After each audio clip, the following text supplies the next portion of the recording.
బందరు తాలూకా PS ఎదుట ఉద్రిక్తత. PS ఎదుట ఎమ్మెల్యే పేర్ని నాని నిరసన చేపట్టారు. తాలూకా ఎస్ఐ చాణక్య టీడీపీ వాళ్ళకి కొమ్ము కాస్తున్నారంటూ ఆగ్రహం వ్యక్తం చేశారు. గత 2 రోజుల క్రితం ఉల్లిపాలెంలో టీడీపీ వైసీపీ సానుభూతి పరుల మధ్య ఘర్షణ జరిగిందని, టీడీపీ వాళ్ళ ముందు వైసీపీపై ఎస్ఐ చేయి చేసుకున్నారని పేర్ని నాని ఆరోపించారు.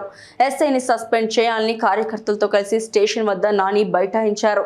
ఈ సందర్భంగా పోలీస్ స్టేషన్కు వైసీపీ కార్యకర్తలు భారీగా తరలివచ్చారు. ఎస్ఐపై వచ్చిన ఆరోపణలపై శాఖాపరమైన విచారణ చేపట్టి చర్యలు తీసుకుంటామని డీఎస్పీ హామీ ఇచ్చారు. డీఎస్పీ హామీతో ఆందోళన విరమించారు.